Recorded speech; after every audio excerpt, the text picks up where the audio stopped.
Man, this movie, it's just too much. This definitely takes the cake as probably the most violent thing I've played.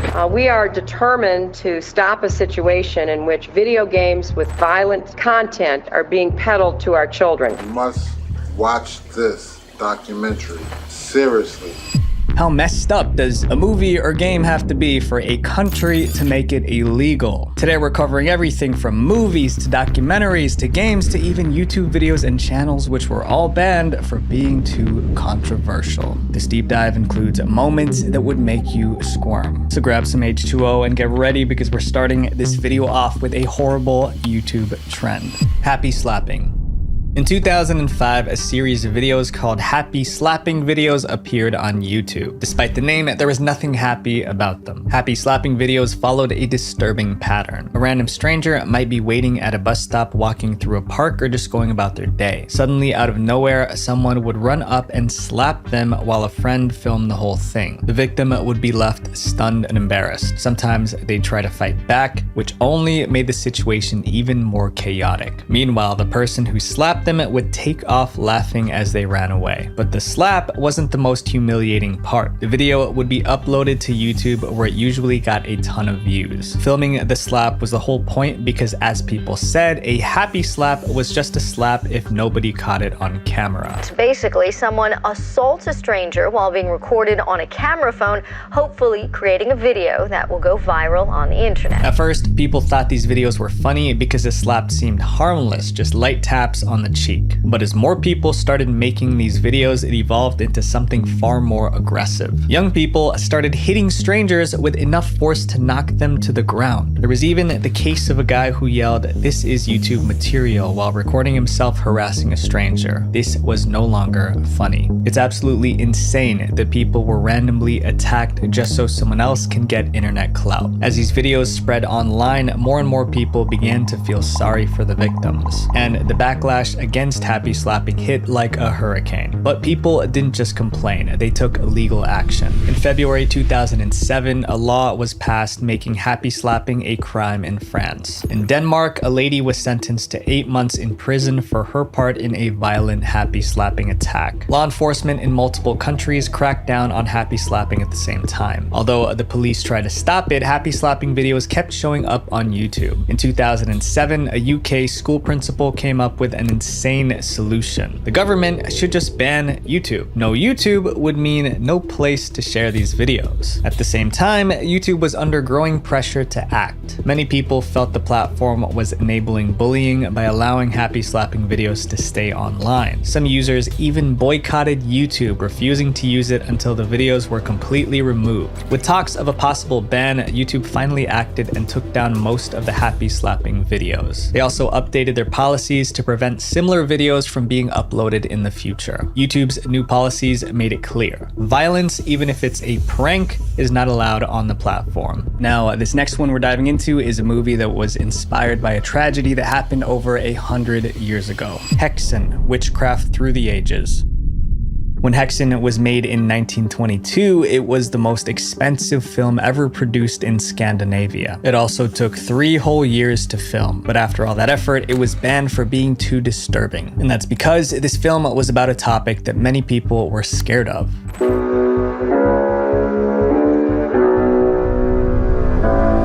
Hexen is a horror film that explores the history of witchcraft. The film is split into several parts, each dividing into a different aspect of the subject. It was directed by Benjamin Christensen. To prepare for the film, Christensen read an ancient book about how to identify, hunt, and capture witches. During filming, he went to extreme lengths to make everything feel real.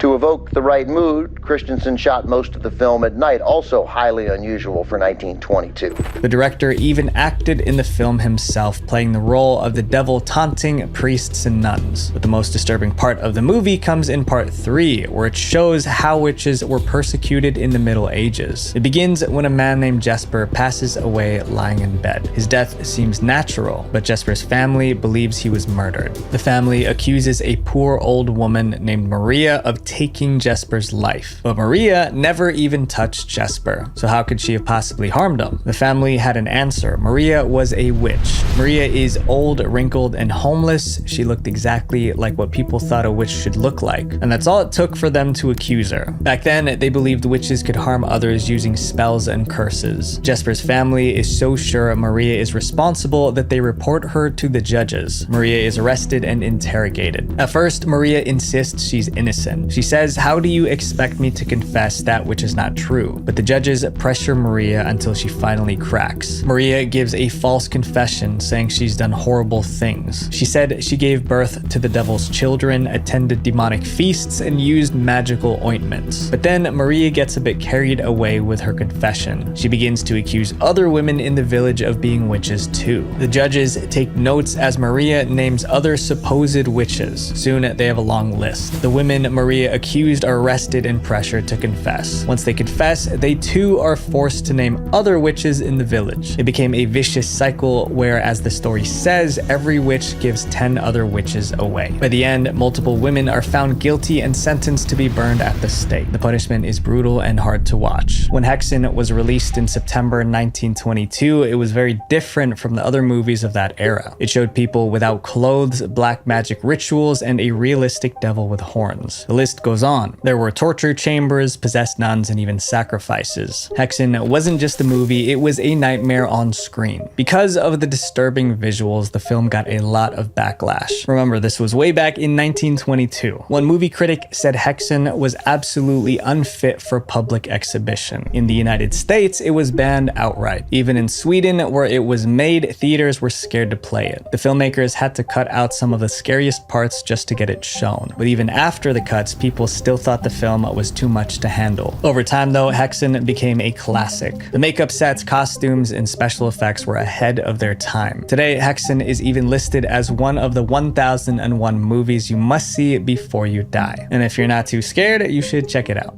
This next YouTube video is about a dumb YouTube channel that triggered a police manhunt. The Catch Me Killer. In February 2009, a new channel appeared on YouTube, but their first video was so disturbing that it left viewers feeling disgusted and angry. A man using the name Catch Me Killer posted a video saying he was responsible for several unsolved crimes. The YouTuber blurred his face and distorted his voice so no one could identify him. And then he began his confession. I decided to confess to you. I decided to do it on YouTube because there's millions of people who find my body at times. Whenever my body is found, then the clue is where's that body. He claimed he'd taken the lives of 16 women and hidden the remains. Although he said he was confessing, there was no regret in his voice. Instead, he sounded proud. The end of the video was the worst part. This mystery man issued a challenge to everyone watching. The Catch Me Killer tells viewers, play my game and solve my puzzles and I'll lead you to 16 bodies one by one. He promised to provide a clue every week until they located the victims, saying once all 16 bodies are found, you'll know exactly who I am. But he also added a warning for the police, don't try to chase me, don't try to catch me. Once this video went viral on YouTube, people wondered who this mystery man was. Was he a real criminal or was this all just a big joke? The only way to find out was to play his twisted game. It was obvious this mystery YouTuber knew what he was talking about. Every clue he gave was connected to an unsolved case, usually involving missing people. He would also leave cryptic messages below videos that were talking about certain missing women. He never really stated anything outright, but he would heavily imply that he had some sort of involvement in their disappearance. His first clue was about Tara Grinstead, a former beauty queen from South Georgia. She'd been missing since 2005. Although he didn't say her name, he talked about her past as a pageant contestant. He also hinted that he was responsible for the disappearance of Jennifer Kessie, another missing person from 2006. Since these clues were linked to real cases, the police launched a manhunt to find this mysterious YouTuber. But their only lead was a YouTube video with a blurred face and altered voice. That wasn't much, but it was enough to track him down. Cyber experts identified the IP address of the computer that posted the video. They traced it to a house in Florida. Hours later, agents stormed the house and arrested the man responsible for the Catch Me Killer YouTube channel. His name was Andrew Scott Haley, and he was in his late 20s. The cops thought they caught a criminal. I mean, this guy confessed to taking 16 lives in his YouTube video. The biggest surprise was yet to come, because when they arrested Andrew Scott Haley, they realized it was all a lie. When Andrew, aka the Catch Me Killer, was questioned, he gave cops a ridiculous explanation. Andrew claimed everything he said in his video was a joke. He said he was playing a game to fool people on the internet. And he was right. Police found nothing to indicate he was involved in any of these disappearances. But that didn't mean Andrew was off the hook. Police spent hundreds of hours and tens of thousands of dollars trying to catch him. This hoax wasted public resources and caused real pain to the families of the missing people. Andrew was charged with evidence tampering and making false statements because his videos disrupted the investigations into these cases. He was sentenced to 2 years in a work-release jail and several more years of probation. The Catch Me Killer YouTube channel was banned and all his disgusting videos were scrubbed from the internet. This next video was meant to be funny, but it made a lot of people really mad. How to say hello in 30 languages. If you visit Filthy Frank's YouTube channel, you'll find videos with strange titles like Angry Black Man in Closet, Man Eats Raw Squid and Pukes, and Loser Reads Hater Comments. But no matter how much you scroll, one video you won't find is a video called How to Say Hello in 30 Languages. Even though the video had a pretty innocent title, it caused so much controversy that YouTube stepped in and deleted it. Big question is why? Alright, gather round, children. It's that time of the year again. Filthy Frank was a YouTuber and internet comedian, but his comedy was different from most. He made people laugh by doing over-the-top things. He even called himself an absolute madman and the literal embodiment of everything a person should not be. Do you want pearly white teeth the natural way? Now you can do it for cheap. Spray paint your teeth white. In the early 2010s, Filthy Frank's weird skits and crude jokes were a big hit on YouTube. And he totally deserved the success because he was one of the most creative YouTubers of his time. Although his jokes pushed the boundaries, fans loved his edgy humor. Because everybody's trying to promote their mixtape nowadays when they talk about how they're gonna make it, miraculously becoming a rapper. And these people believe that it's gonna happen. Then one day, Filthy Frank finally went too far. With one video, people thought his comedy went from edgy to unacceptable. On August 25th, 2012, Filthy Frank uploaded a video titled How to Say Hello in 30 Languages. From the title, most people expected him to just say hello in different languages from around the world. But that's not what he did. Instead of just a hello, he acted out over-the-top stereotypes about people from each country. For example, when he said hello in Indian, he made a goofy face and yelled really loud. For Swedish, he made a weird noise again and again. Every country got its own bizarre act. For some countries' greetings, he just flushed a toilet. The video was supposed to be lighthearted fun, but some viewers didn't see it that way. They felt like it spread negative stereotypes and was disrespectful. For instance, when Filthy Frank did the Latino greeting, he acted like a criminal. YouTube eventually took down the video for violating its policies, especially regarding discriminatory content. The Filthy Frank wiki about the video says his video was removed due to him being racist and rude about countries. Although YouTube took down the video, you can still find it in other places online. A lot of people loved his sense of humor, but his edgy style just wasn't for everyone. Now he's a successful musician under the name Joji, and his music is pretty good. This next banned video was supposed to be educational, but viewers found it terrifying. Mondo Kane. When Mondo Kane came out, it was called the world's first shockumentary, and that wasn't a compliment. A shockumentary is a documentary meant to shock and disgust its audience. The more disgusted the audience is, the better the shockumentary. So the question is, what was in Mondo Kane that made it so disgusting?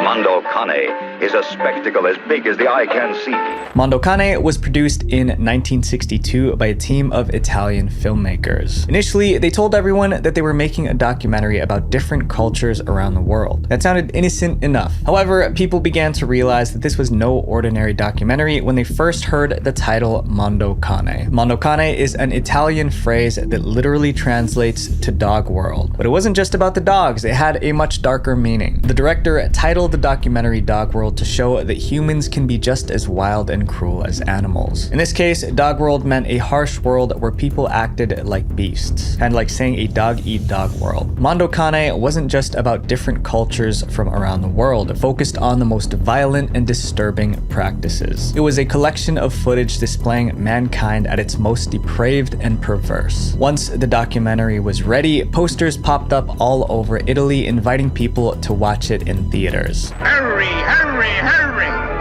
They're just in time, friends, to see the most sensational, the most colossal attraction ever witnessed by the human eye. Even though the ads warned about how unsettling the movie was, people wanted to see it for themselves. But they weren't ready for what they witnessed when Mondo Cane finally aired in theaters. The film premiered in Italy on March 30th, 1962, and it was 108 minutes of non-stop shock. It showed the filmmakers traveling the world, capturing the most gruesome footage from different tribes. The documentary opened with a chilling disclaimer. All the scenes that you will see in this film are true. If they are shocking, it's only because there are many shocking things in this world. The duty of a reporter is not to make the truth seem sweeter, but to show things as they really are. And they weren't kidding. In one scene, women were fattened up with food until they weighed over 264 pounds. Then they were offered as wives to the village dictator. There was a religious ceremony where villagers walked in a parade while holding live snakes. Another scene showed people burning money during a funeral so the deceased person could take the money into the afterlife. Here,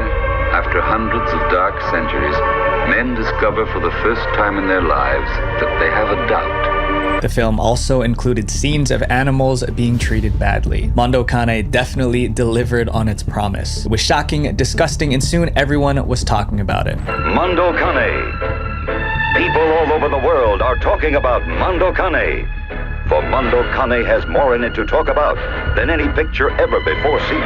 But the same thing that made the documentary famous also led to its downfall. When Mondo Cane became the talk of the town, it also generated a lot of controversy. The first problem? Critics hated it. They called it gross and uncivilized. And with very graphic scenes, it's easy to see why. But that wasn't the only issue. Soon, people started to wonder if everything in the documentary was actually real. There were rumors that some scenes were staged or edited to make things look worse than they really were. The filmmakers were also accused of exploiting the tribes they filmed. Critics said they were only showing this footage to make money without caring about the cultures they were showing. And as more people watched it, the backlash got stronger. Many countries banned the documentary. For instance, Mondo Cane was banned in the UK because some scenes showed animals being treated inappropriately. The filmmakers defended their work, saying that they were just showing the world as it really is. Now, more than 60 years later, Mondo Cane is still one of the most disturbing documentaries ever made, and it's still banned in many places to this day. This audience review on Rotten Tomatoes says it best. This is still the quintessential shockumentary. If you have a strong stomach, watch this flick, but if you have any hesitations, hold back. Now we're diving into a video game that caused such a mess it had to be settled in court.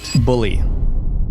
In 2005, Rockstar Games announced a new game. It was called Bully, and just the name made people freak out. They coming out with a game where children can beat their teachers up, children can beat their classmates up. These are things that are depicted in the game. In the game, right. The game wasn't even out yet, but people assumed that a game called Bully would make bullying seem cool, and that might increase violence in schools. As the complaints increased, Rockstar defended their game. They said it wasn't about being a bully, it was about fighting them. In the game, players controlled a character named Jimmy Hopkins. Jimmy was a student at Bulworth Academy, but Jimmy wasn't a bully. He protected weaker kids from bullies. That explanation calmed things down in the US, but in places like the UK and Australia, people still wanted it banned. So the creators of the game decided to change something. They renamed the game in certain countries. The new title was Canis Canem Edit. That means dog eat dog in Latin. But apart from the name change, everything else in the game stayed the same. In 2006, Bully was finally released, and when people actually played it, it wasn't nearly as dangerous as they expected. It was given a teen rating in the US and a 15 rating in the UK. But that didn't end the drama. Some powerful people still wanted this game gone. Jack Thompson was a lawyer famous for fighting against violent video games, and Bully was next on his list. He didn't care that the game was about stopping bullies. He believed it was way too violent for kids. So Thompson took Rockstar Games to court. He wanted Bully banned forever, off the shelves and out of homes. Unfortunately, things didn't go his way. Before making a final ruling, the judge did something unexpected. He played the game himself. After seeing what Bully was really like, he ruled that there was no reason to ban it. This meant gamers in the US could keep playing Bully, but in Brazil, it was a different story. In 2008, the Brazilian government started cracking down on violent video games. Bully was one of their main targets. A Brazilian court declared the game was too violent for young children and teenagers. The judge added, the aggravating factor is that everything in the game takes place inside a school. Stores in Brazil were given 30 days to pull it off the shelves. Anyone caught selling or even owning the game would have to pay a fine. Brazilian gamers smuggled pirated copies into the country, but the ban stayed in place for almost 10 years. It wasn't until 2016 that the ban was finally lifted. Up next is a video that was meant to be a prank, but it became an international scandal. The PewDiePie sign. PewDiePie is one of the most popular YouTubers in the world, but even his massive popularity couldn't stop YouTube from deleting one of his videos in 2017. Just 1 month earlier, in December 2016, PewDiePie became the first YouTuber to reach 50 million subscribers. Also, we gained 50 million subscribers.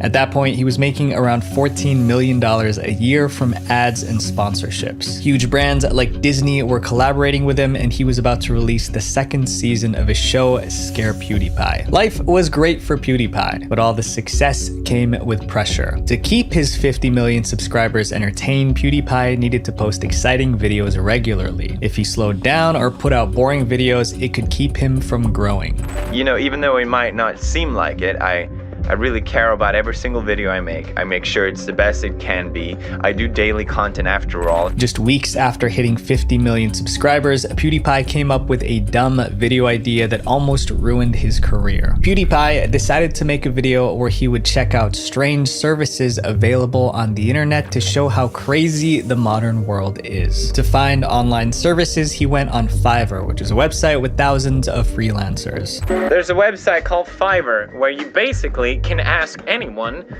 for anything for $5. PewDiePie wanted to see just how far people would go to earn $5 on Fiverr. To start, he chose a service that caught his interest. But my favorite is Your Message On, where these guys, for example, will paint your message on my body and dance in the jungle. PewDiePie came up with the most outrageous phrase he could imagine, something no one would ever say in public. Then he offered freelancers $5 to hold up a sign with that phrase on it. I can't repeat the exact phrase because I don't want to get in trouble by YouTube, but it was a terrible thing to say. It read, "Death to all members of a certain religious group." Here we go. Sign to behold. Death to all. Here's where PewDiePie made things worse. Instead of hiring freelancers who knew what they were getting into, PewDiePie paid 2 freelancers from India to hold up the sign. Exclusive on Fiverr for $5. The men, known as the Funny Guys, lived in a rural area in India. They didn't fully understand the meaning of the words PewDiePie asked them to write, but for $5, they did it. They recorded themselves laughing and dancing while holding the offensive sign. Then they sent the video to PewDiePie and received their $5.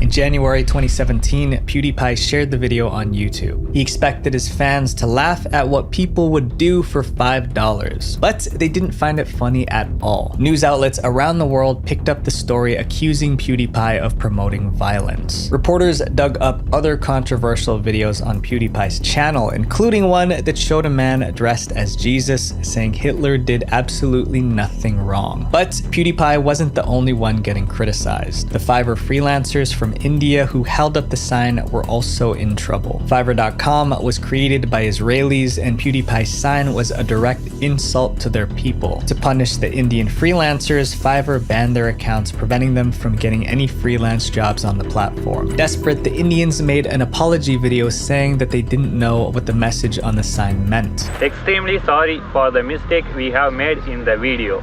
Please forgive us.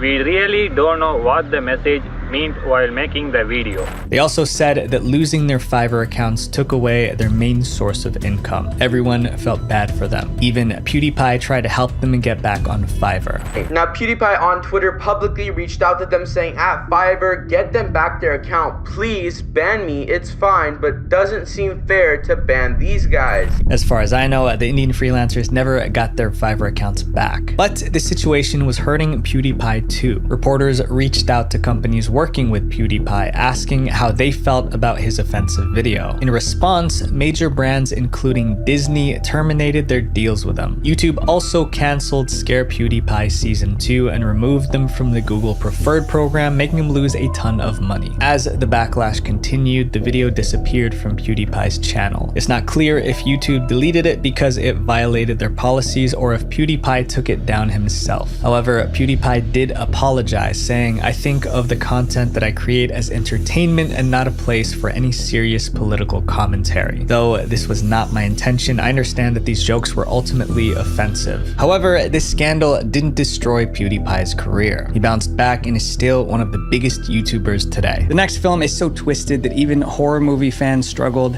to sit through it. The Human Centipede 2 full sequence.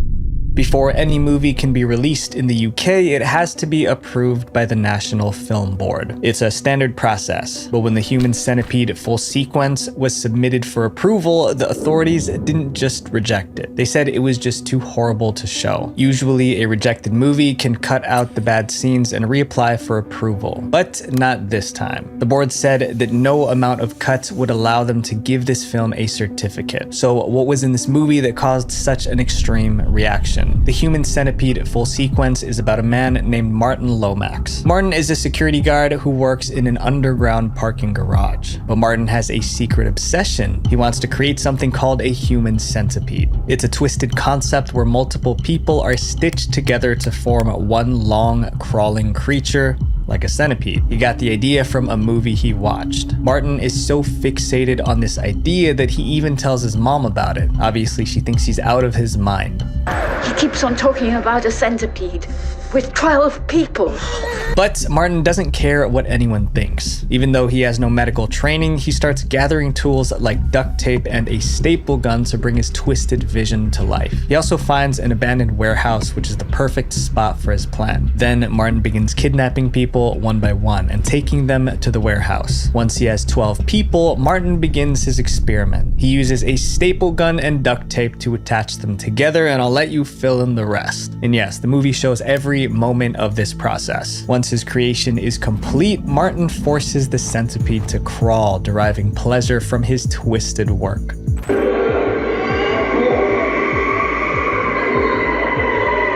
But his experiment doesn't go as planned. The centipede begins to fall apart because people can't be attached that way. Disappointed by his failure, Martin snaps. He starts to get physical with his captives, but during the scuffle, Martin gets hurt. At that moment, the scene suddenly changes. Martin is back in the underground garage where he works, sitting at his desk like nothing happened. It seems everything the audience just saw was a dream. After filming wrapped, the editors spent months piecing everything together. The final product was 91 minutes of pure horror. The film didn't have a lot of dialogue, mostly screams and whimpers. Then they submitted it to the British Board of Film Classification for approval. But instead of getting approval, they got condemned. The UK Film Board flat out refused to give the film a certificate. They claimed the movie posed a real risk to cinema goers. The look and atmosphere of this movie are disgusting.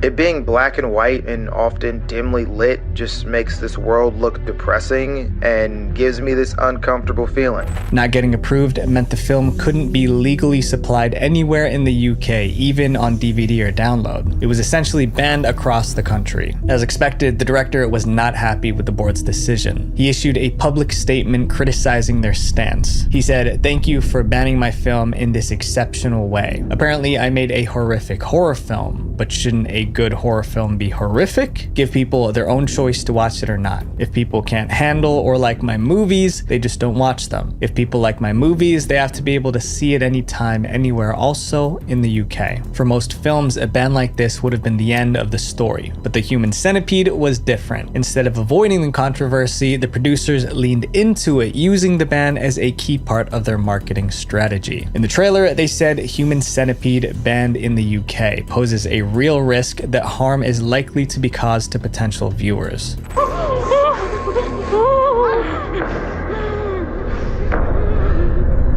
All the controversy made people in the UK more curious about the movie. They wanted to see what all the fuss was about. Even though the film couldn't be legally sold or shown in the UK, the internet was impossible to control. Thousands of Brits found ways to watch it, either by ordering import DVDs or streaming it online. Meanwhile, The Human Centipede premiered in other countries where it was not banned. As moviegoers entered theaters, they were given barf bags just in case the film made them throw up. Some theaters even parked ambulances outside in case viewers fainted in shock. During one premiere, the movie affected a woman so much that paramedics had to assist her. One movie critic who saw the film summarized it in this way: "It's not really a film one can or should enjoy." Up next is a movie that went too far with a very sensitive topic: religion.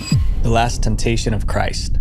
The Last Temptation of Christ caused chaos when it came out. First, theaters refused to show it. Then, video stores wouldn't rent it out. Finally, when a few brave movie theaters decided to screen the movie, they were attacked by angry mobs. The backlash was intense, but people weren't surprised, because this movie was doomed as soon as the project started. And the first red flag was the man directing the movie, Martin Scorsese. In the 1980s, Martin Scorsese was already a Hollywood legend. He directed hit movies that made a lot of money at the box office. Despite all the success, Scorsese felt like something was missing in his career. Well, over the years, I was always interested in making a film on Jesus, either from the character of Jesus, either seen through the Gospels or through other eyes, in a sense. But Scorsese didn't have a resume for a religious film. His previous movies were mostly about violence and crime. One of his movies, Taxi Driver, was so disturbing that it inspired someone to become an assassin. Scorsese was the last person anyone expected to direct a religious film, but against all odds, he did it. In 1988, he released The Last Temptation of Christ. But when the film premiered, audiences were shocked by what they saw on screen. The movie opens with a disclaimer: this film is not based on the Gospels, but upon the fictional exploration of the eternal spiritual conflict. But that warning wasn't nearly enough to prepare people for what they were about to see. At first, the movie follows the normal Bible story. Jesus is baptized, starts preaching, gathers disciples, and performs miracles. They'll have the real value, the value of love, to love, share, and comfort. They'll have the courage to do the good. Jesus knows that it's his destiny to die on the cross. Then the story takes a bizarre twist. Someone suggests to Jesus that he doesn't have to sacrifice himself on the cross. Instead, he could have a normal life, marry, have kids, and live happily ever after. I admit it. I'd like it, but I'll never have it. Listen, if you really want God, don't spend your time in the desert. He's not there. He's right here. Read your scriptures. God doesn't want you to fast and pray. He wants you to make children. At first, Jesus resists the idea, but as time goes on, the temptation becomes harder to ignore. When I see a woman, I blush and look away. I want her, but I don't take her for God. Eventually, the devil tricks Jesus into abandoning his divine mission. In this alternate version of the story, Jesus steps down from the cross and starts a new life. He marries Mary Magdalene and they're happy together. There's even a scene of them consummating their marriage. Years later, as an old man, Jesus regrets giving up the cross. He kneels down and prays, begging God for a second chance to become the Messiah. I didn't fight hard enough. Give me your hand. I want to pay the price. In a dramatic twist, the movie ends with Jesus back on the cross, completing his sacrifice for humanity. Scorsese and his team spent $7 million on the film, going all out to make it a success. But when it finally premiered in August 1988, viewers couldn't stand it. Christian groups called the film disrespectful and blasphemous. What really set them off was the scene of Jesus getting intimate with his wife. But the backlash didn't stop the studio from promoting the film. So some angry people took matters into their own hands. 2 months after the film was released, a Christian group set a movie theater on fire for showing the film. Around that same time, the director Martin Scorsese started getting death threats. It got so bad that he hired bodyguards to keep him safe for years. Religious groups staged protests that went on for weeks. Their efforts paid off. Many theater chains refused to screen the movie. Additionally, many religious countries, including Greece, Argentina, and Mexico, banned the film. 30 years have passed since the movie came out, but to this day, The Last Temptation of Christ remains one of the most controversial banned movies ever made. This next video game caused so much fear and panic that even the police got involved. Mariam. If you've ever played a horror game, you're used to jump scares and creepy music. But Mariam was scary in a different way. Players said the game was watching them, studying them like a stalker. Mariam was released in 2017. It was created by a developer from Saudi Arabia. It starts out like a typical horror game. You meet a pale girl with ghostly white hair standing alone in the dark. Her name is Mariam. She says she's lost and asks you to help her find her way home. At first, she asks for directions. Then she starts asking you personal questions like, where do you live? What's your Facebook account? Those personal questions in the game made players uneasy. They began to suspect that Mariam was trying to trick them into giving away personal information, and that suspicion quickly turned into a rumor. Soon, police in the UAE caught wind of it. They issued a warning, telling the public not to play Mariam, just in case the game was trying to steal their data. The game's creator quickly denied the rumors. He said the personal questions were just meant to scare players. There was no ulterior motive. To calm everyone down, he even let tech experts look into the game's code. They found nothing suspicious. But even if Mariam wasn't stealing data, people still didn't like it. Many players claimed the game was too sinister. It received a lot of negative reviews on game stores. It's inappropriate and sick of someone to make such a game that can damage people's minds and lives. As more people complained, the hashtag #BanMariam trended across the Middle East. And in 2018, the UAE officially banned Mariam. They claimed the game was damaging to children's health. Up next is a documentary that powerful people try to hide from the public. Titicut Follies. Imagine spending 29 days inside a mental hospital in the 60s filming everything you see. That's what happened in 1966 when the crew of Titicut Follies recorded 80 hours of raw footage showing what happens inside a mental hospital. But before the public could see what they filmed, the documentary was banned. There were powerful men who tried so hard to keep this documentary buried. But why? The story of Titicut Follies started in 1966 when Frederick Wiseman made a huge decision. He was going to quit his job as a lawyer and become a filmmaker. Wiseman wanted his first project to be a documentary, but he chose a really weird place to film, the Bridgewater State Hospital for the Criminally Insane in Massachusetts. Although it had never been done before, Wiseman somehow convinced the head of the mental hospital to allow him to film there. But there was one condition: the camera crew would have to be followed by hospital staff at all times during filming. They agreed and the filming began, but if the filmmakers knew the depravity waiting inside the hospital, they never would have gone in. Next, let's go. Quincy. Bridgewater wasn't just any hospital. It held patients who committed crimes but also had serious mental illnesses, making it hard for them to understand right from wrong. Instead of going to regular prisons, they were sent to places like Bridgewater to get treatment. This meant the inmates were dangerous criminals. But when the camera started rolling, the crew was shocked at how helpless these so-called dangerous criminals really were. Bridgewater Hospital was run more like a prison than a hospital. Instead of being treated, the inmates were bullied, humiliated, and neglected by the staff. The inmates were also left in unhygienic conditions. It was clear that the staff had no sympathy for them. One of the most haunting scenes in the documentary showed an inmate being force-fed while a guard made fun of him. Wiseman tried to stay professional even though what he saw deeply disturbed him. The way the patients were treated was wrong, but the staff didn't seem to care that the camera was catching all of it. With the help of cameraman John Marshall, the two-man team recorded interviews between patients and staff, daily rituals such as the cleaning of patients' rooms and interactions between the inmates.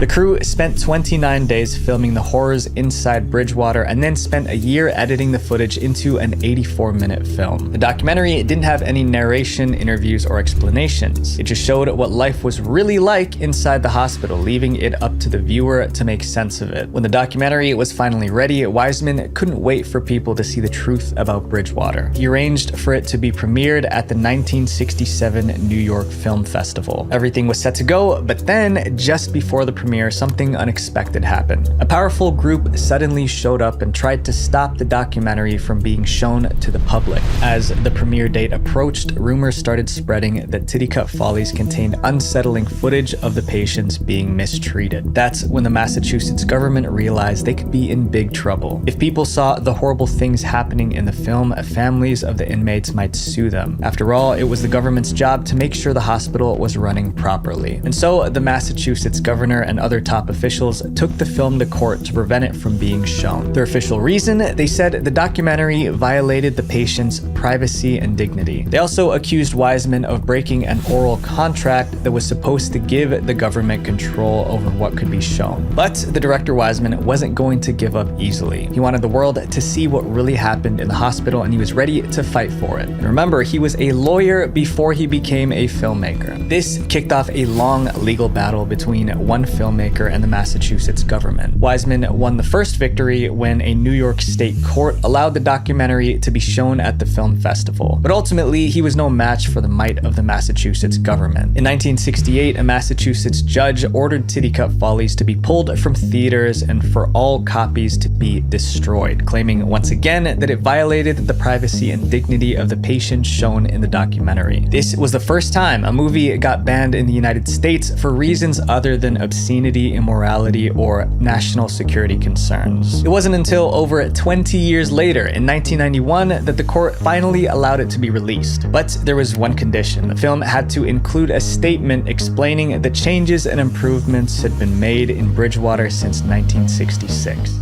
The person behind this next film got arrested for making it. Cannibal Holocaust.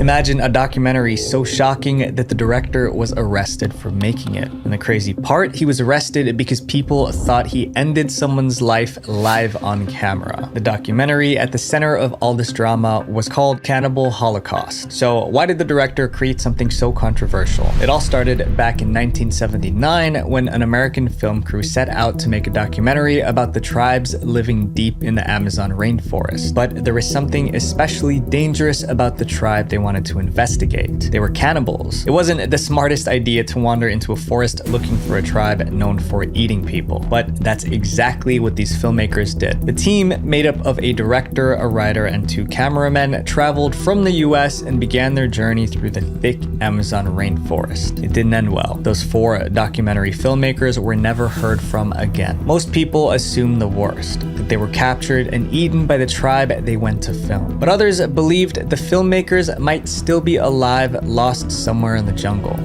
4 Americans plunge into the savagery of the Amazon jungle to film a documentary. They never come back.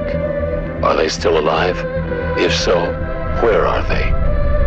Months later, an American professor formed a rescue team to track down the missing filmmakers in the Amazon forest. But any hope of finding them alive vanished when the rescue team found the skeletal remains of the filmmakers with their film reels in the forest. The rescue team brought the reels back to America and watched the footage, but nothing could prepare them for what they saw. The tapes revealed in gruesome detail how the filmmakers were taken out by the tribes they went to study. Yet after seeing this horrifying footage, the team made a bizarre decision. They decided to release the film to the public. Cannibal Holocaust didn't hold back. It shocked audiences with its graphic scenes showing the filmmakers losing their lives. At the premiere, people were horrified. Many couldn't sit through the whole thing. After its release in 1980, the documentary quickly was banned in over 50 countries because of its content. But here's the twist. There was something viewers didn't realize. It was a fake documentary. Everything was staged. The whole thing was actually a movie made to look like a documentary. The director even promoted it as a documentary and used a found footage style of filmmaking to make viewers feel like they were watching real events.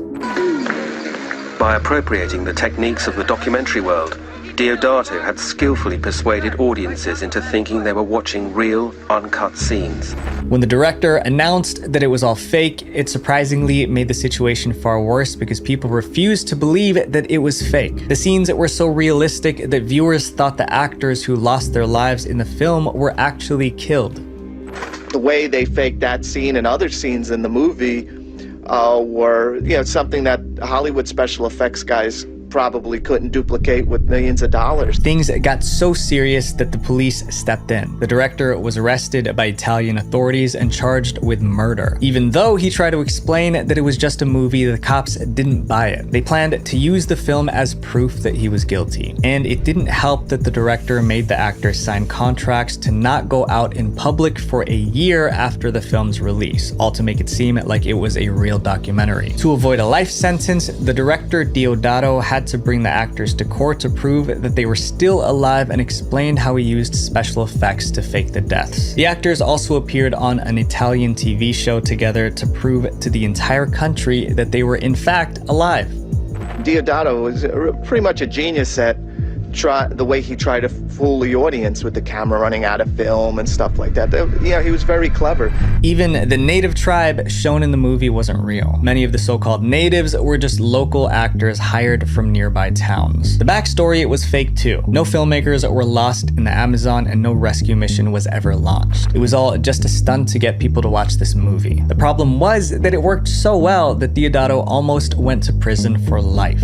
As unpleasant as the film is and as crude as it is, he does have a pretty good grip of the cinematic technique. So why did Deodato make such a controversial film? He had a reason, though it didn't exactly make sense. He claimed he wanted to criticize how the media sensationalizes crime and violence to boost ratings. Deodato accused Italian news of showing real violent footage just for attention, and he wanted to show how wrong that was. But his explanation didn't calm people down. This next documentary was meant to educate, but the government wanted it hidden from the entire country.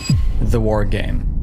The War Game wasn't just a documentary, it was a warning. Made in 1965, it showed what might happen if a nuclear bomb hit the United Kingdom. The documentary wasn't just about the explosion, it was about the chaos that would follow, the hunger, the violence, and the collapse of law and order. Because a nuclear attack never hit Britain, the director Peter Watkins had to use his imagination when making the documentary. He envisioned how the government would respond, how people would react, and what the aftermath would look like after a nuclear attack.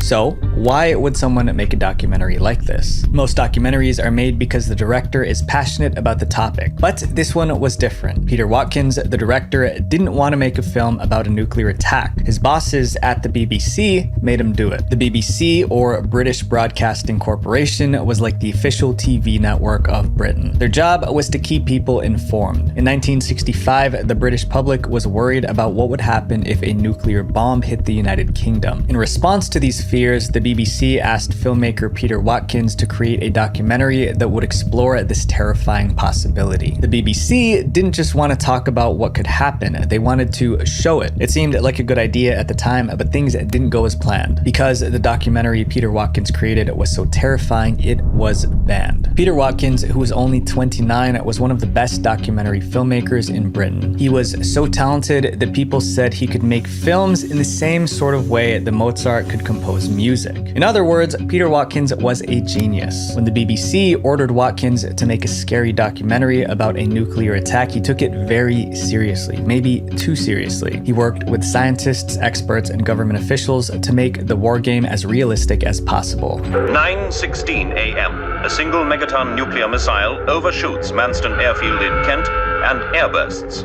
6 miles from this position.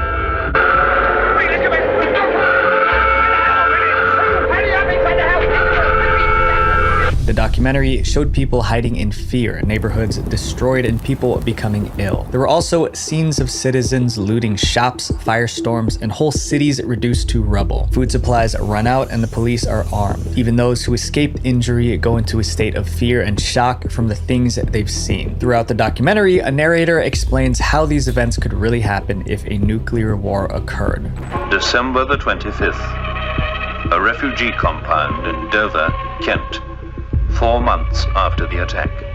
Watkins worked hard on the project. He used 350 actors, skilled video editing, and dramatic sound effects to create a masterpiece. When Watkins finished the war game documentary, he proudly presented it to his bosses at the BBC. He thought they'd be impressed, maybe even reward him for doing such a great job, but the response he got was much harsher. The BBC, who asked him to make the film, refused to air it on TV. They decided to bury the documentary to make sure no one ever saw it. The official reason for this decision? They claimed the documentary was too terrifying and would cause panic among the public. In an official statement, the BBC insisted that it had reached this decision on its own and without outside pressure of any kind. Watkins was devastated, but there was nothing he could do because the BBC owned the rights to the video. Watkins was so upset that he resigned. However, people started to wonder if the BBC's reason was the whole truth. Was it really banned for being too scary, or was there more to it? Well, declassified government documents later reveal the truth. After Watkins completed the documentary, he handed it over to the BBC. The BBC then invited top British government officials to watch it before it was shown on television. This turned out to be a huge mistake because the government officials hated it. The documentary showed the British government completely falling apart during a nuclear attack, unable to help citizens. It made the government look weak and unprepared. If the British public saw the movie, they would lose faith in the government's ability to protect them. The declassified documents revealed that even the Prime Minister of Britain heard about the documentary and didn't like it. And so, the government pressured the BBC to keep the documentary hidden from the entire country. Although the BBC couldn't air it on British TV, they allowed the documentary to be shown at several film festivals abroad. For 20 years, the ban on the war game stayed in place. It wasn't until 1985, about 20 years later, that the BBC finally aired it on TV. In those 2 decades, the war game became legendary. People heard it through word of mouth and wanted to see what was so terrifying about it that it couldn't be shown on television. Today, the war game has a score of 93% on Rotten Tomatoes, which just proves how amazing it is. This next film was named one of the most unsettling documentaries ever made.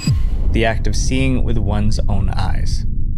Have you ever wondered what happens to your physical body when you pass away? This documentary tried to answer that question, but ended up creating one of the most disturbing documentaries ever made. Entitled The Act of Seeing with One's Own Eyes, the documentary takes viewers to a place most would never dare to go, a morgue. And the camera keeps filming as real autopsies are performed on real bodies. So why would someone make a documentary showing real autopsies? It starts to make sense once you learn more about the guy who made it. The director, Stan Brakhage, wasn't your average filmmaker. He was an experimental filmmaker known for breaking the rules. Stan loved to talk about deep topics that pushed people out of their comfort zones. In 1971, Stan decided to make a documentary about autopsies because he believed people needed to face the harsh reality that everyone one day would pass away. The title, The Act of Seeing with One's Own Eyes, is a literal translation of the term autopsy. The word autopsy is derived from the Greek autopsia, meaning to see for oneself. But how did he get permission to film a morgue? Today, this would be almost impossible, but in 1971, when Stan made the film, things were different. He somehow convinced a morgue in Pittsburgh to let him film the autopsies. However, Stan had to promise not to show the faces of the deceased. In the documentary, Brakhage shows morgue workers performing autopsies. There's no music, no narration, no explanation, just raw graphic footage of what really happens. Because the footage was so graphic, the documentary couldn't be shown to the general public. Censorship boards thought it was too disturbing and would upset the audience. Without narration or educational content, people couldn't really see it as a typical documentary. Maybe if it had some explanations or scientific information, it would have been considered educational. Since most theaters refused to show it, The Act of Seeing with One's Own Eyes was screened mostly at film festivals and private events. Over time, it became known as one of the most unsettling documentaries ever made. Up next is a game about driving cars.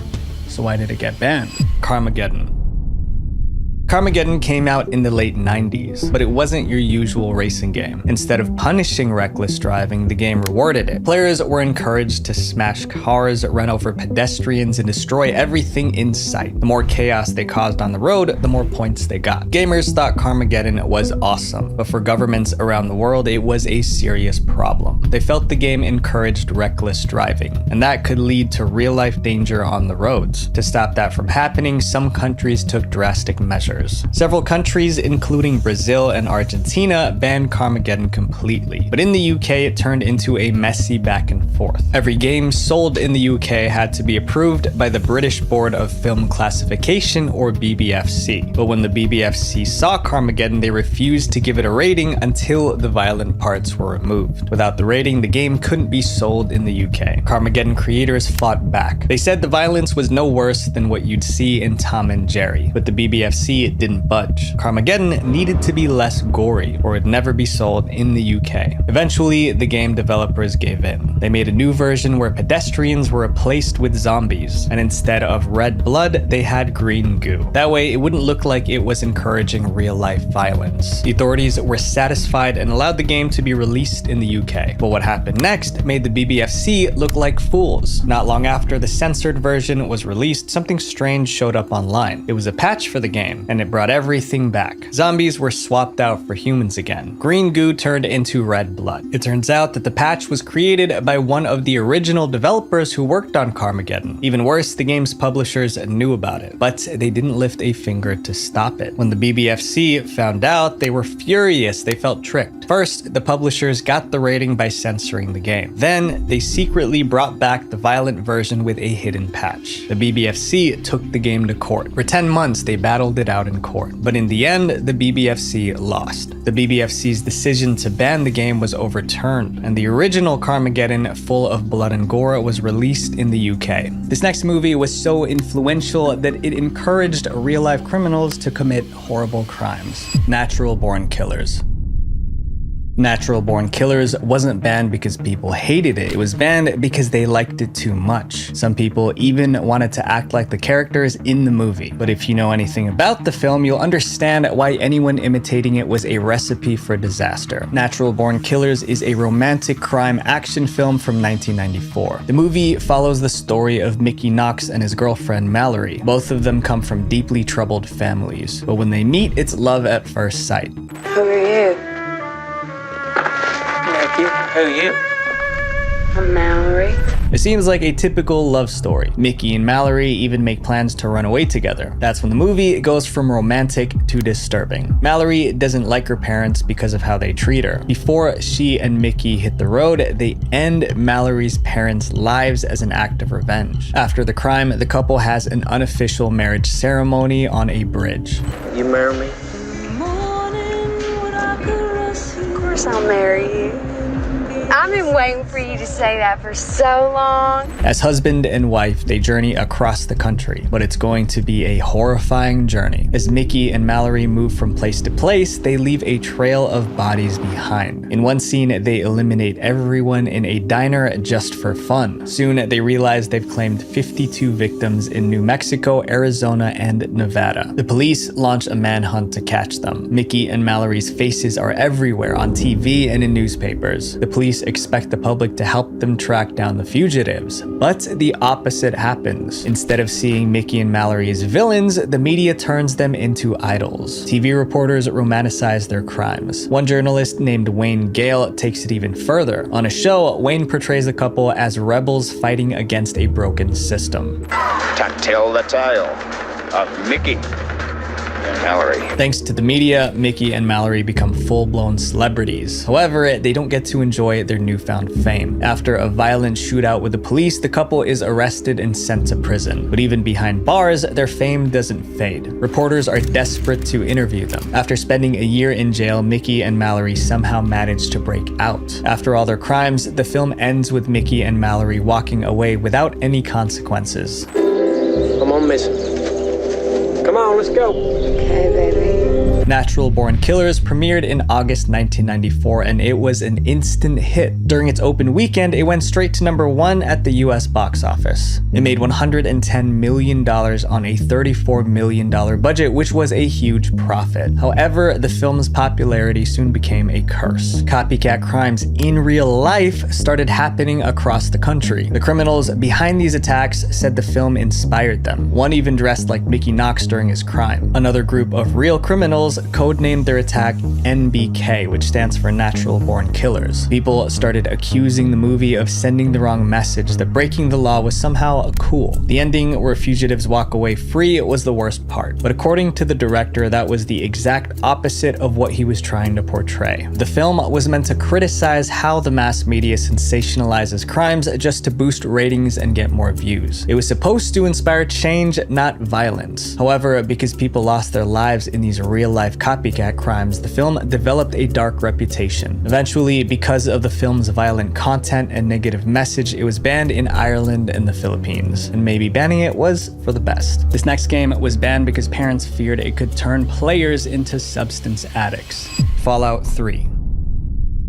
Open world games promise freedom. You can go anywhere, do anything, and shape the story how you want. But this game took that idea to the extreme. In Fallout 3, players can use different substances to heal or get stronger. One of those substances was morphine, but there was a big problem. Morphine is a real substance. It's so addictive that it's illegal to have it without a prescription. This meant anyone playing Fallout 3 was introduced to this real-world illegal substance. Even worse, in-game characters could get addicted to morphine just like what happens in real life. When Fallout 3 reached Australia, the rating board said the game promoted drug use, so they banned it. This was a disaster for the game developers. Australia was a huge market and losing it could cost them millions. To get the game released, they changed morphine to Med-X. The new name removed the real-world connection and the ban was lifted. But Australia wasn't the only country that had a problem with Fallout 3. When German authorities saw the game's brutal combat scenes, they refused to approve it because it was way too violent. The game's developers were forced to remove most of the graphic content, and when they did, Fallout 3 was released in Germany. But Fallout's problems weren't over. Japan also had an issue with the game. In one mission, players could set off a nuclear bomb. Unfortunately, Japan has a tragic history with nuclear attacks, so this part of the game was deeply offensive to them. To avoid getting banned, the developers removed the bombing mission from the Japanese version. But even after all that, Fallout wasn't done causing trouble, and this time there was no fixing it. In the game, players run into two-headed mutant cows called Brahmin, but in India, this caused outrage. Brahmin is a Hindu word. Furthermore, cows are sacred in Hinduism. Many Indians felt the game was being disrespectful, but unlike other countries like Australia or Germany, India didn't ask for changes. They just banned Fallout 3, and to this day, it's still banned in India. This next YouTube channel didn't just get banned, the creator was wanted by the FBI. The False Prophet. The YouTube channel Sunshine Media Network International, or SMNI News, is one of the most controversial channels in YouTube history. For starters, the man behind the channel was telling everyone he was God, but if that sounds strange, brace yourself because it only gets weirder. Apollo Kibuloy was born and raised in a small rural town in the Philippines his entire life. He came from nothing and lived with little. That is until 2005 when he announced to the world that he was chosen by God himself to be Christ on earth. The title was supposedly rewarded to him for living a pure life. Pastor Apollo Kibuloy, the most successful of the world's self-labeled saviors. The official coming of the Son of God was in April 13, 2005. But years before then, in 1985, Apollo was the leader of a church called the Kingdom of Jesus Christ in the Philippines. A few years after the church was created, he created SMNI News, which aired on television. But he went on to create the SMNI YouTube channel, which was a huge part of his media empire, giving him exposure to billions of people. But there was a big problem. Apollo was saying some extreme things on YouTube. As far back as 2005, Apollo called himself the Messiah and the appointed Son of God, basically implying he was God on earth. He made YouTube videos talking about how he was divine and tried to recruit more followers. But Apollo had a lot of enemies, and he often threatened and insulted them in his videos. Other videos showed him living in luxury while treating his followers like they were his servants. This may be the most beautiful spot in the Philippines, and it's paid for by people who live on $2 a day. So how do you justify your lifestyle? I mean, your watch could probably feed 100 families for a month. If this is not God's will for me to have these things I have, you can take it away. Despite all this, SMNI managed to avoid getting banned. That was until June 2023, when one man made it his mission to get the channel kicked off of YouTube. Mudahar from Some Ordinary Gamers tweeted at the YouTube team asking them to take down the news channel. He had a really good reason for this request. It turns out that Apollo Kiboloi, the man running the channel, was wanted by the FBI. Why is this guy still allowed when he has an actual FBI warrant and he's on the most wanted list?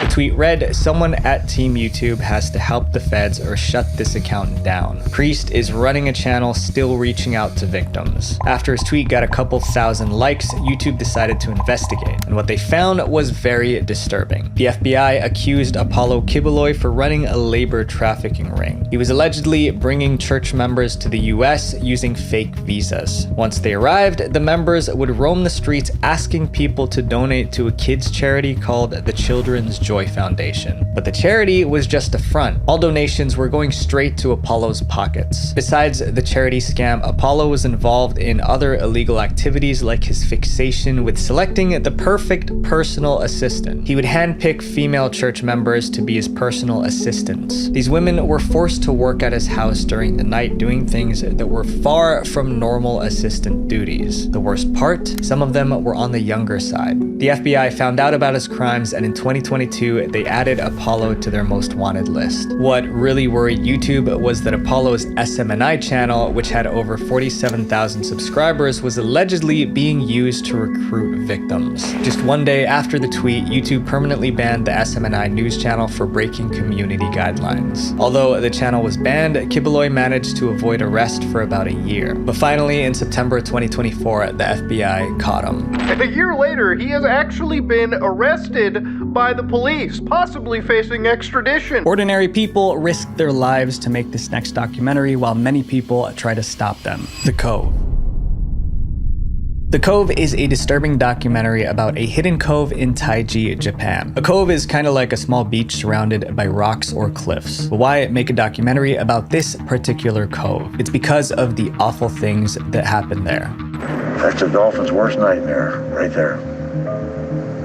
Every year, fishermen drive dolphins into the secret cove. Once trapped, the dolphins are captured. The lucky ones are sold to marine parks around the world. But for the dolphins that aren't sold, a much darker fate awaits them. They're harvested for their meat, which is then sold as food. But dolphins are highly intelligent and social creatures, and many people believe they shouldn't be eaten. In fact, many organizations have banned the hunting of all dolphins. Also, the method of hunting in Taiji is considered exceptionally cruel. However, each year, the dolphin hunt continues in this cove, and thousands are captured using brutal methods. The fishermen of Taiji didn't want anyone finding out what they were doing, so they kept the cove under tight security. Armed men guarded the area, and they wouldn't hesitate to take anyone out who tried to get in. The cove was also surrounded by wire fences and keep out signs.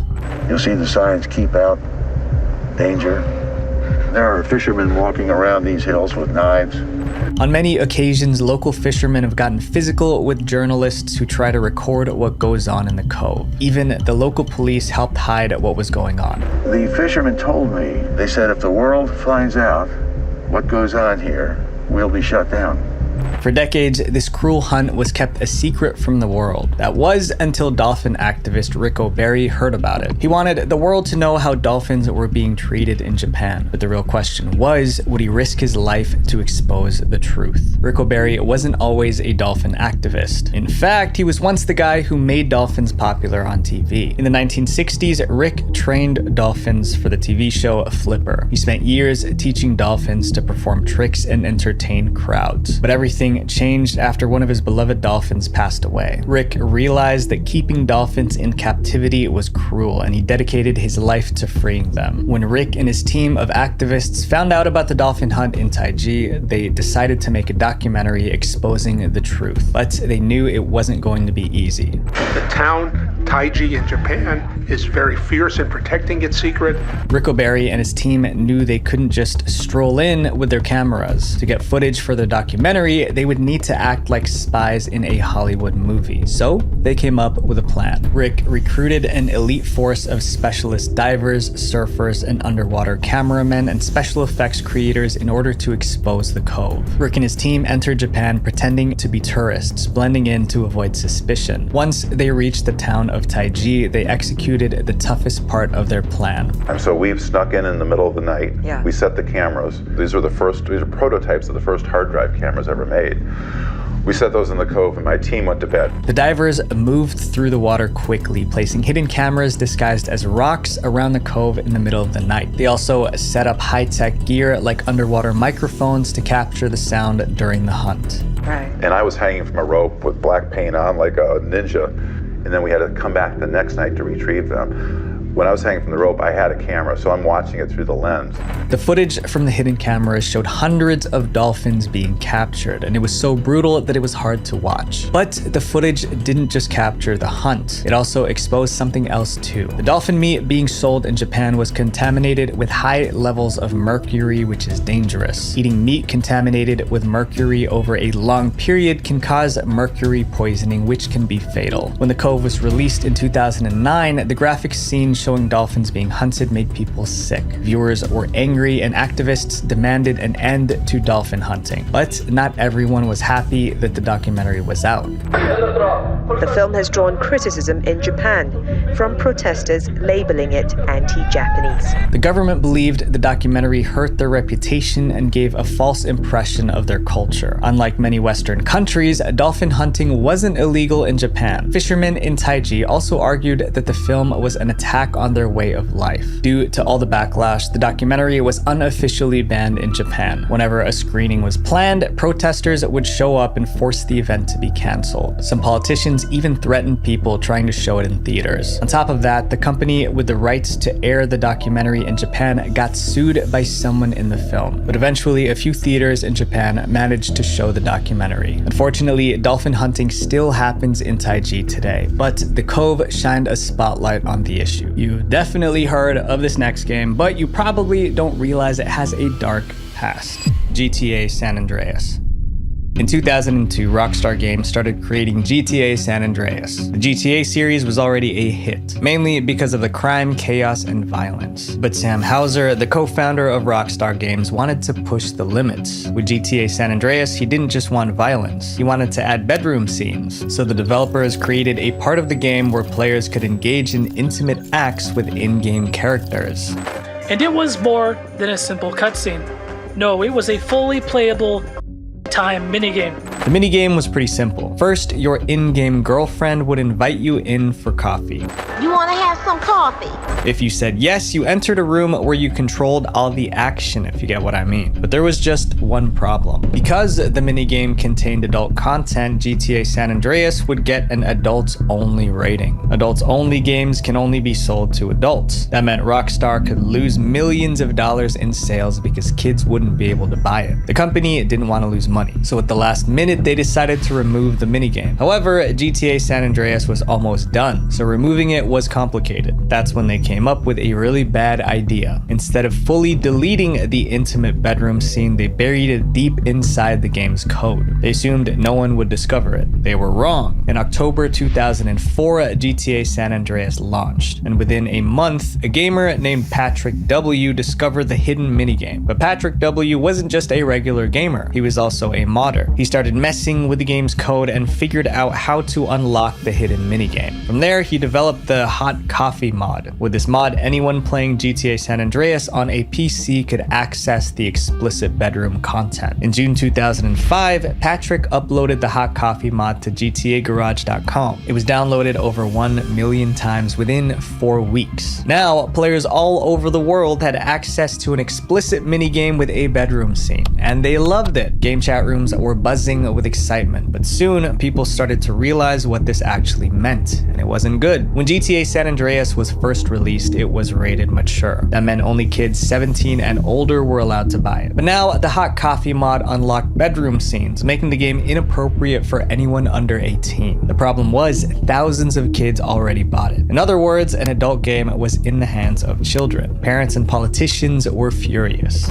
We are determined to stop a situation in which video games and violent content are being peddled to our children. Parents didn't just want the explicit minigame removed, they wanted GTA San Andreas banned. During the controversy, Rockstar released a statement. They acted like they didn't create the adult minigame. Instead, they blamed the modders for adding it. Other gamers turned against Patrick W. They accused him of ruining San Andreas' reputation. As people ranted in the gaming forums, one player made a key point. They can't blame Patrick W for this mod because he didn't make it, he just enabled it. And that's when the Entertainment Software Rating Board launched an investigation. They had one big question. Was this adult minigame really modded in by players, or had Rockstar hidden it all along? It didn't take long to figure it out. That this content wasn't created by the modding community, it was there all along, and Rockstar must have known it. Rockstar was caught red-handed. Once the truth came out, things went downhill for Rockstar Games. That the Federal Trade Commission should investigate the publication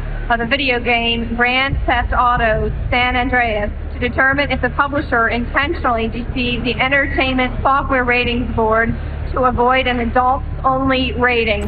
Before Rockstar could respond, the ratings board made a decision. They changed San Andreas' rating from mature to adults only. It was the first GTA game to get an adults-only rating, and that had serious consequences. With many retailers across the US just pulling San Andreas altogether while it has an adults-only rating. Since it was now an adult game, hundreds of stores in the US pulled it from their shelves. The game was also banned in Australia and many Asian countries. There was only one way Rockstar could fix this mess. They recalled all copies of GTA San Andreas. Then, they removed the explicit minigame and released a version that couldn't run the hot coffee mod. That lifted the ban in Australia, but the damage was done. The scandal and recall cost Rockstar millions of dollars in sales. And even after the release, San Andreas remained banned in several Asian countries. This next movie has a disturbing title and it lived up to its name. The school was even sued because of it.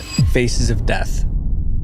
Faces of Death is a film most people cannot handle, and in 1985, a teacher learned that lesson the hard way. In June of that year, a math teacher in California decided to show this film to a bunch of high school students. But two of the students who watched the movie were so affected by it that they developed an unnatural fear of dying and suffered emotional distress. Their families were so mad they sued the school district. In the end, the district had to pay a $100,000 settlement to the two families. That's how serious this apparently was. But what was in this film that made it so unbearable to watch? Faces of Death is a 1978 film that explores the topic of death, but it doesn't just talk about it, it shows it.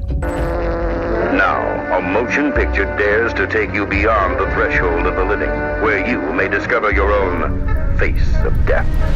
Almost every scene shows someone meeting their end in different ways, accidents, natural disasters, and more. But it's a movie, so those scenes must be fake, right? Well, approximately 60% of the film shows actual deaths caught on camera. The producers brought this footage from news stations, medical researchers, and even morgues. But the fake scenes weren't any easier to watch. They were so realistic that viewers couldn't tell the difference from the real footage. To achieve this, the producers studied crime scene photos to make sure their special effects looked exactly like the real thing. Faces of Death is split into different sections. One segment features an interview with a hitman where he speaks about taking lives like it's nothing. Another scene shows a gunfight between a SWAT team and an armed criminal. There's even a segment about animals. The film runs for 105 minutes, dragging viewers through one disturbing scene after another. However, the movie tries to end on a positive note. The final scene shows a mother holding her newborn baby, almost as if the filmmakers were trying to calm the audience after all the unsettling content they just watched. The film was released in November 1978 and the public reaction was explosive. Given that most of the scenes were real, viewers felt the movie crossed every possible line. One reviewer described the film as crude, tasteless exploitation footage. He ended by saying people should be ashamed to watch this garbage. As the complaints piled up, the movie was banned in about 46 countries. In the UK, Faces of Death was placed on the video video nasty list. This meant it was illegal to sell or rent the film there. Australia and New Zealand followed suit, banning the film in the 1980s. Over time, some countries lifted the bans, but even in places where it's allowed, the film has a dark reputation. This next movie has no gore or horror, but it was still banned in multiple countries for being extremely offensive. The Gods Must Be Crazy. The Gods Must Be Crazy was supposed to be a comedy, but instead of making people laugh, it made them mad. But unlike other banned films, it wasn't the visuals that shocked people, it was the story itself. The Gods Must Be Crazy is a South African film from 1980. The story begins when a pilot flying over the Kalahari Desert throws a Coke bottle out of his plane. The bottle falls through the sky and lands in the desert perfectly intact. An African tribe called the San people finds the bottle, and since they've never seen a bottle before, they think it's a magical object. When something falls from the sky, it can only have come from the gods.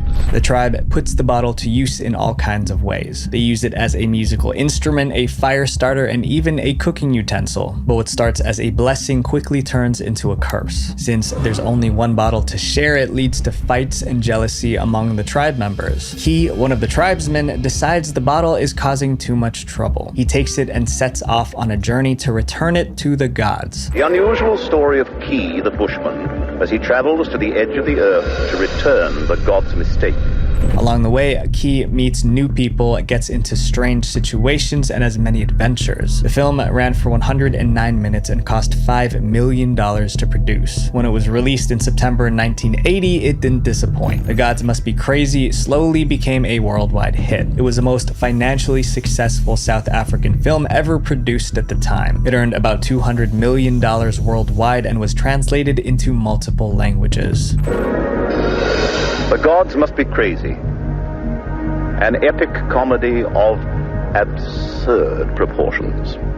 But not everyone found it entertaining. While it was being praised in some places, it was being condemned in others. People were angry about how the movie portrayed the African tribe that found the bottle. Critics said it made Black Africans look like primitive simpletons or incompetent buffoons. People living in African and Afro-Caribbean countries were the most upset. They felt the movie was making fun of them. Others tried to calm the situation, saying people were reading too much into a comedy meant to entertain. But that didn't reduce the backlash. The movie was banned in several African and Afro-Caribbean countries. To this day, people continue to debate whether The Gods Must Be Crazy is a harmless comedy or an offensive movie. This next video was one of the worst pranks ever uploaded to YouTube, the best friend video.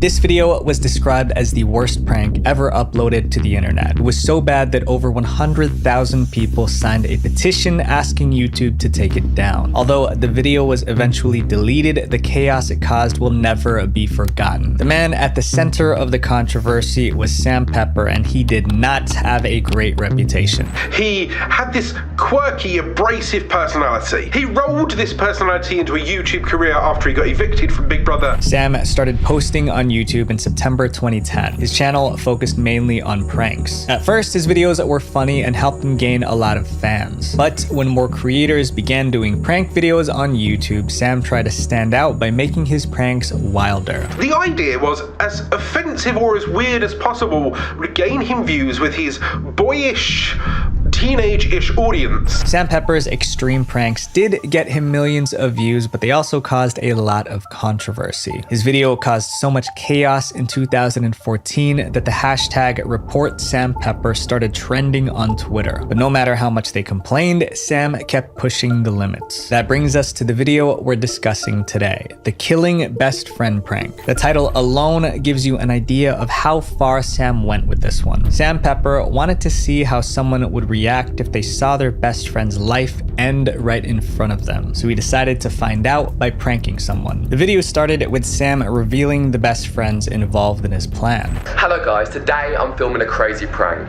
I met these two Viners a couple of weeks ago and I've arranged to meet them to talk about filming a video with them. The target of the prank was Sam Golbach, but let's just call him Golbach. To make the whole thing more believable, Sam Pepper secretly convinced Golbach's best friend Colby to help with the plan. Kobe is in on the prank and Sam is getting pranked. Here's how it went down. The video showed Colby and Golbach driving down a quiet, dark road when suddenly their car sputtered and came to a stop. The two guys got out of the car and popped the hood, trying to figure out why the car stopped. It was just the two of them standing in the middle of a dark, empty road. God, he thinks I'm an idiot. Oh wait, I found it. We're good. Where's the oil thing? I don't even know where that is. Then, out of nowhere, masked men rushed at them. Before Golbach could react, they threw a bag over his head and forced him into a car. The video then jumped 20 minutes forward to show Golbach tied to a chair in the middle of an abandoned rooftop. The mask was pulled off Golbach's head so he could see what was going on. That's when he saw his best friend Colby kneeling next to him. One of the masked men pulled out a weapon, pointed it at Colby, and blam. Golbach thought his best friend was gone forever. But after a few minutes, Golbach realized Colby's body was moving. He was alive. Colby got back up totally unharmed with a big smile on his face. And everyone burst into laughter, revealing it was all fake. Golbach's reaction was a mixture of relief and confusion. The video ends with Sam Pepper joined by Golbach and Colby as they talk to the camera. Okay guys, it's a couple of days later and we decided to film this outro now whilst we're all back in a safe zone. We're good though, that was crazy.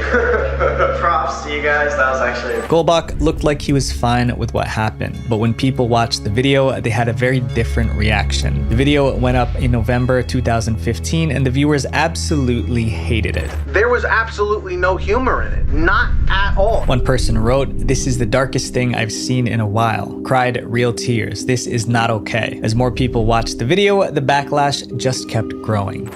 How do you do a prank like this? Like, it's first of all, it's not a prank. People were so upset that over 100,000 people signed a petition asking YouTube to delete the video. But it didn't stop there. The petition asked YouTube to deactivate Sam Pepper's entire YouTube channel. Despite the backlash, YouTube stated that the video did not break any of its community guidelines and therefore will not be removed. Even the hacktivist group Anonymous got involved in the drama. The hackers demanded that Sam Pepper take down the video within 24 hours. Otherwise, they would unleash hell on him. As the backlash poured in, Sam Pepper defended his video, saying it's just shocking how everyone's taken it. Like he still didn't understand what was so wrong with what he did. Sam Pepper even started a GoFundMe campaign stating that he would delete his YouTube channel if $1.5 million was pledged to him. But eventually, Sam gave in to the pressure and deleted the video from YouTube. And everyone finally calmed down. But there's something important to consider about this best friend video. It might have been staged. In other words, the people who got pranked could have been part of the act all along. We know this because 3 months after this video, Sam admitted that all his controversial pranks were fake and filmed with the consent of everyone involved. Golbach and Colby later confirmed this during an interview.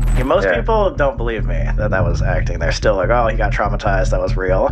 But I had tried to work on making myself cry for like 3 weeks before that. Pepper, Colby, and Golbach went on to build pretty successful social media careers despite the backlash. China took this next video game so offensively that they even called it a national security threat. Battlefield 4. In the early 2010s, Battlefield was one of the best first-person shooter games around. It was actually one of my favorite games back then. Battlefield 1, 2, and 3 were insanely popular, so when Battlefield 4 was announced, fans expected another great game. And that's exactly what they got. Battlefield 4 launched in October 2013, and it was an instant hit. But just 2 months later, that game sparked an international crisis. In December 2013, EA released the first DLC for Battlefield 4. They called it China Rising. China Rising had cool maps, weapons, and missions, but the story was extremely controversial. In the game, a Chinese admiral tries to overthrow the government. To stop him, the US military has to swoop in and save the day. China's government did not like this story. In fact, they hated it. Officials called the game a national security threat. They said it made China look bad in the eyes of the world. Chinese news reports labeled it a new form of cultural penetration and aggression. Everyone thought China would just ban the DLC, but the government had a much bigger plan. China banned the entire game. And Battlefield 4 just can't seem to catch a break. In addition to connectivity issues over the weekend, the game has also been banned in China for endangering Chinese national security. China ordered stores in the country to remove remove every copy of Battlefield 4. Chinese websites weren't even allowed to mention the game. It was the first time China banned a game in more than 8 years. Some Chinese players tried to avoid the ban by smuggling the game in from other countries, but the government blocked those moves. They made it impossible to find the game anywhere in China. Battlefield 4 was popular all over the world, but in China, it was like it never existed. This next documentary was so controversial that it angered one of the world's most ruthless dictators. Now the creators of the film have to live in fear. The Red Chapel. Red Chapel is one of those documentaries that feels more like a spy movie than a regular documentary. Released in 2009, it begins with a wild idea. A team of Danish filmmakers wanted to travel to North Korea to make a documentary about life under a dictatorship. If you know anything about North Korea, you'll realize how dangerous that idea was. North Korea is one of the most oppressive places in the world. The government controls every aspect of people's lives. Basic freedoms like the right to speak your mind or practice religion are heavily restricted. In North Korea, people have been arrested for seemingly ordinary things like having the wrong hairstyle, watching foreign TV shows, and wearing jeans. Things are so strict that even falling asleep when the dictator is making a speech can lead to a death sentence. North Korea seemed like the perfect place to make a documentary about dictatorship. But there was one big problem. They didn't allow visitors. To enter the country, you needed special permission from the government, and there was no way they'd let anyone in to come and film a documentary on dictatorship. The filmmakers knew they couldn't tell the truth, so they lied. They pretended to be part of a cultural exchange program, claiming that they were bringing a fun comedy show to entertain the North Korean people. They also expressed how much they admired the North Korean dictator. Two Danish Korean comedians, and they have come here to give pleasure to your people and pay tribute to your powerful and wonderful society. Surprisingly, the North Korean government let them in. But from the moment they arrived, it was clear things wouldn't go as planned. The North Korean government, suspicious of foreigners, kept a close eye on the group and controlled their every move. They were assigned a handler named Mrs. Pak, who made sure they only saw what the government wanted them to see. And the most difficult part was that they had to perform an actual comedy show. Who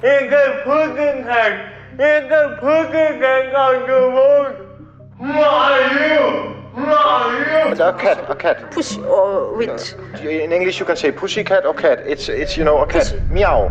Meow, pussy. But they also had to film a documentary. So they told the government handler that they were recording their trip to show the world how great North Korea was. But in reality, they planned to use their footage to expose how tough life was in that country. This was incredibly risky. If the government discovered their real plan, the filmmakers could be thrown in prison or worse. They performed their comedy act, taking every chance to film situations that revealed the harsh reality of life in North Korea.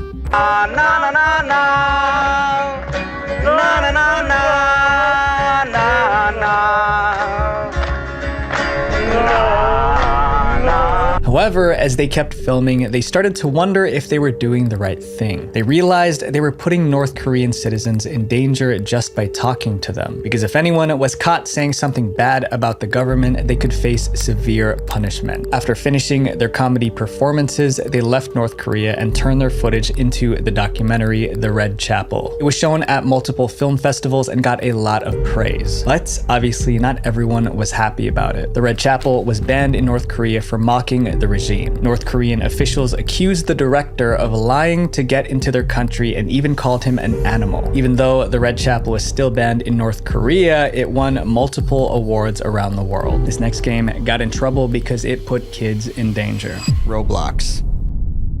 I know we all know what Roblox is, but what you probably didn't know was that it was banned in an entire country. Roblox is one of the biggest online gaming platforms in the world, but behind all the fun and games, there's a dark side. Roblox is filled with young kids, but it also has a huge number of adult players. And when you put those two groups together, bad things can happen. Roblox has become a hunting ground for Preds. Every year, there are new reports of this happening. Parents, beware. Monsters are among us.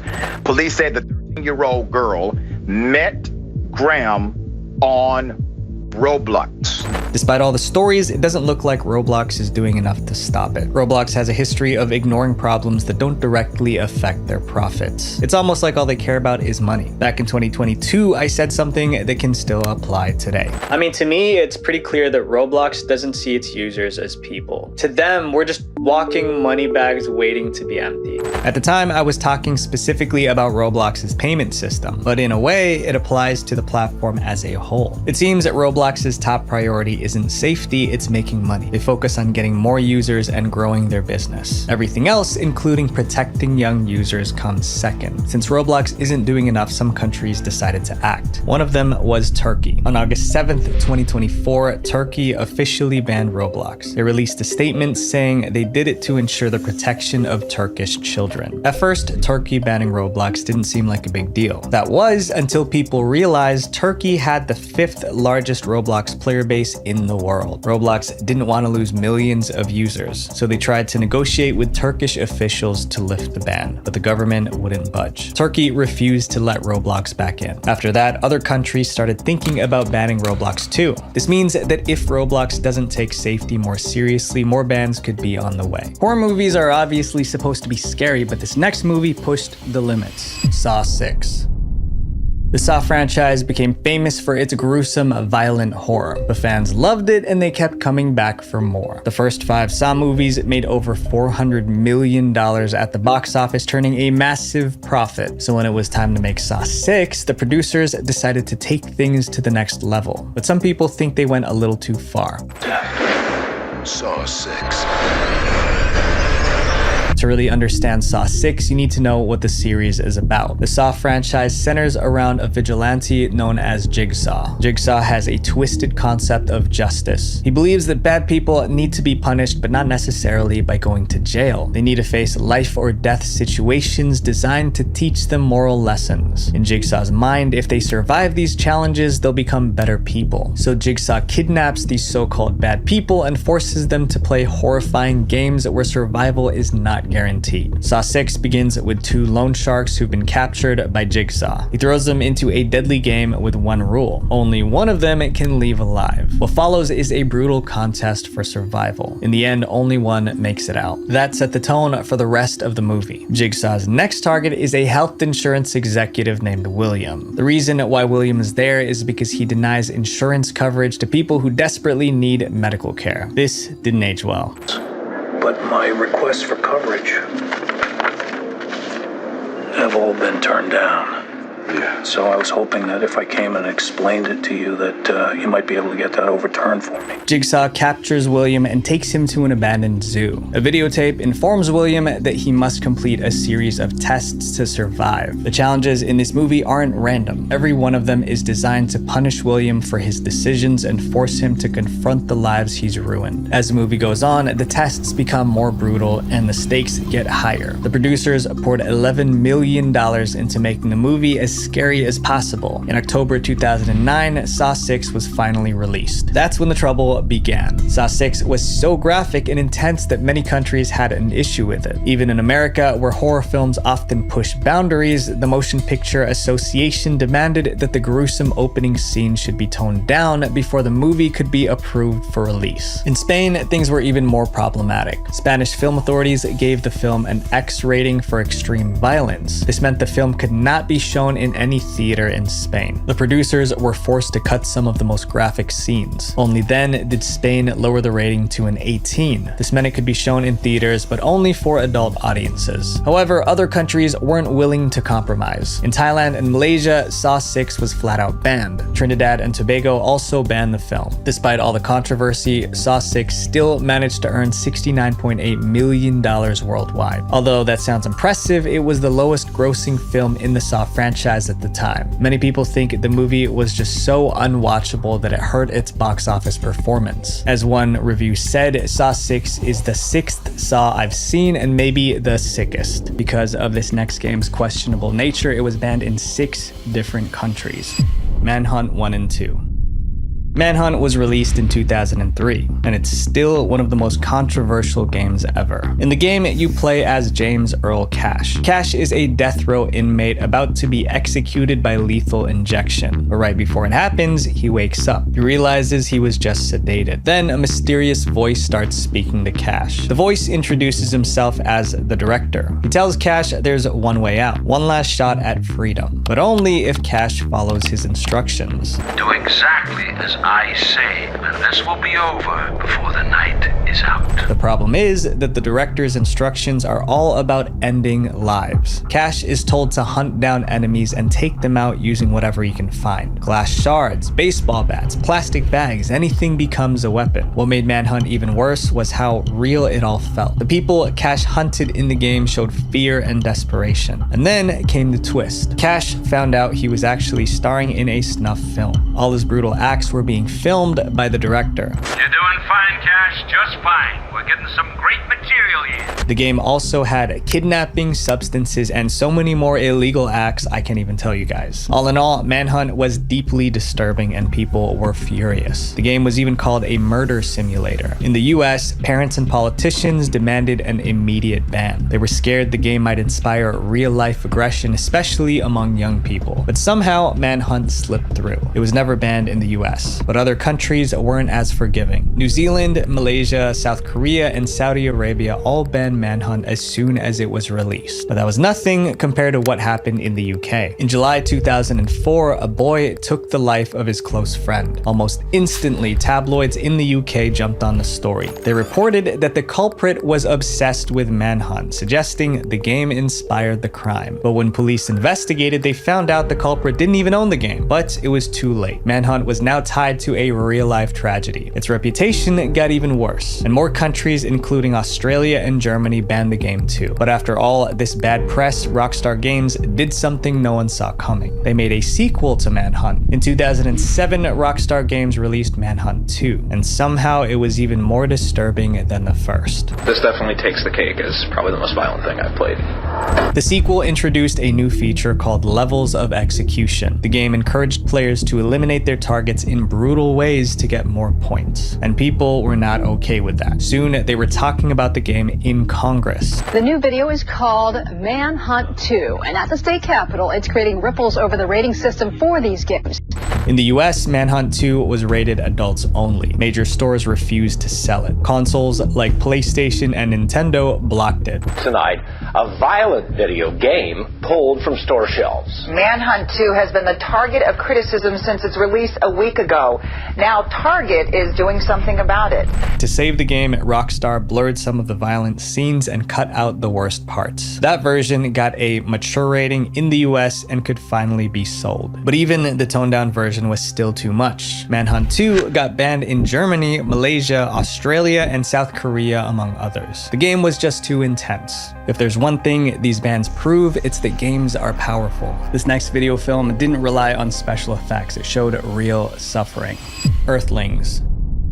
The Earthlings documentary had one goal: to expose the ways animals are used for food, clothing, and scientific research. But the footage isn't easy to watch. The documentary's director, Sean Monson, came up with the idea while working on a commercial about spaying and neutering pets. During that time, he stumbled upon the horrible conditions in slaughterhouses and other industries that used animals. What he saw was so disturbing that he felt like it was his duty to let the world see it. However, that was not going to be easy. The million-dollar companies running these industries wanted to keep everything quiet. If the world saw what was really going on in the factories and labs, it could destroy their business, and they weren't about to let that happen without a fight. To make Earthlings, Sean Monson used hidden cameras to gather footage from places like factory farms, research labs, and even circuses. The footage was raw and intense, but it revealed the truth. The message was that animals are living beings, not just objects, and they deserve kindness and respect. Many who watched Earthlings were were inspired to change their lifestyles, opting for vegan diets or avoiding products tested on animals. Because of its graphic content, some theaters and streaming services banned Earthlings because it was just too disturbing. However, the documentary found its audience online where people could watch it for free and share it with others. Today, Earthlings is considered one of the most popular documentaries ever made about the ethical treatment of animals. These documentaries show us just how dark the world can be. It's a reminder that sometimes the most unsettling truths